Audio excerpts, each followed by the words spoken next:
In 1 Samuel chapter 18, starting with verse 20, we see that David is the victim of a setup. Notice what it says. Now Saul's daughter Michal loved David, and they told Saul the thing pleased him.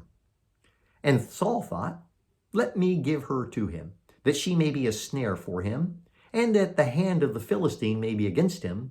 Therefore Saul said to David a second time, you shall be my son-in-law.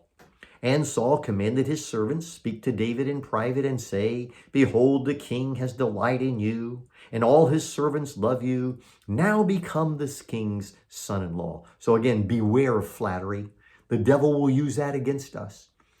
Be careful. When someone's flattering you, it may be setting you up for something worse.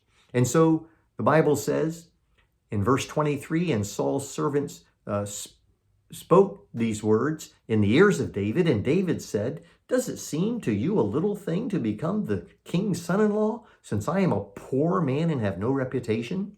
And the servants of Saul told him, thus and so did David speak. Then Saul, now he sees his opportunity. So then Saul said, thus you shall say to David, the king desires no bride price except 100 foreskins of the Philistines, that he may be avenged of the king's enemies.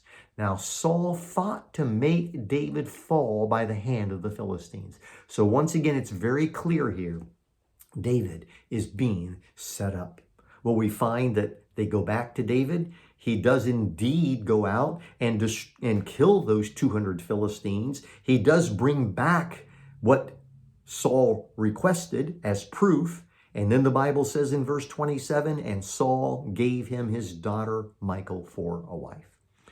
What can we learn from this little story today?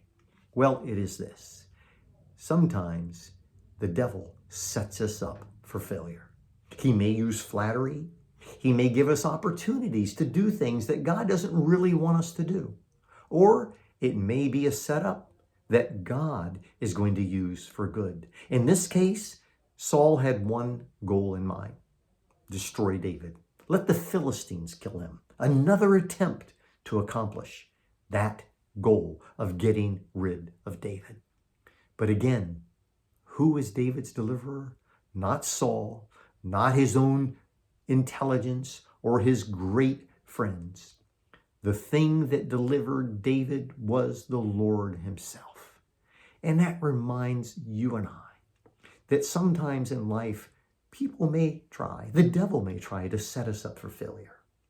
Just remember, keep your eyes on the Lord, be obedient to him, fight the good fight, and in the end, God will use it for your good.